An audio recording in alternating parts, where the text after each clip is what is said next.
Not just setting up a shot like you normally would, but somebody's coming in on you where they start to pressure you, and instead of either circling out, countering with a punch, countering with a kick, countering with any kind of technique, you're going to use them closing the distance as half of your takedown. Normally the biggest thing with a takedown is you're trying to get into your opponent's midsection as quick as possible. So if you're 4 to 6 feet away, it takes a good amount of time and a good amount of speed to get on the inside and get through them. Whereas if they start coming forward at you, they're closing the distance, you're moving forward a little bit, it's pretty much doubling the speed that you'd be getting there in. So if somebody's coming in over the top, throwing punches, basically what you're doing, you're still keeping your guard up. You don't just want to immediately drop down here, leave the head unguarded.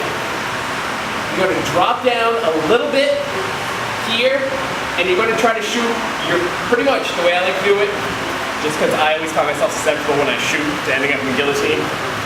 Shoot your face directly into their midsection, wrap up the legs, and lift. You almost kind of want to bend them over. If you feel a little bit more comfortable pushing your head to the side, get your shoulder into their sternum, into their stomach where you can, and you basically want to be able to, without your arms, just extend up and have them on top of you. So if I am here with Dave, say we're both in an orthodox position. We're back here. He starts moving in. What I'm doing is I'm dropping. I'm getting right here. You notice bend is in the legs, not in the back. I'm bending here. So basically as I hit him, he's going to kind of keel over my shoulder a little bit. So as he comes in, bang. Almost using that as a little bit of a technique. I'm wrapping up the legs, but it's all coming legs.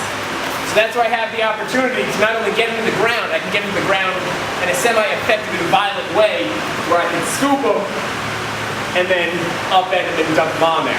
So what we're going to do to start off, we're going to look at this a few different ways by the end of the class, countering punches, countering kicks, and then just kind of covering movement. But we're going to start with this first one. I'm going to have you guys pair off and just kind of work a little bit of a timing aspect on it. What I want, the person who's kind of taking the place, holding the pads, you're going to be in front of your opponent, bouncing a little bit, and then you're just going to slightly come in a little bit. Just kind of, mock throw, a jab cross as you come in. The person who's actually doing the technique, your guard's up, you're staying out of the distance, but as you see them come in, you want to be able to step and get in on them. You don't just want to wait for them to come in, you want to meet them halfway. So this foot's going to come out a little bit, bang. Hit shoulder, into the sternum, into the stomach, and then just for effect, I'm not going to dump anybody on their head yet. Get in, and lift up a little bit. Alright, we're going to have you guys actually work the foursome all the way through. This has got a couple different body types here, and I don't want to make anybody do extended deadlifts the entire time. But we're going to work in a foursome right now, just working that timing, getting inside, and the extension up, alright?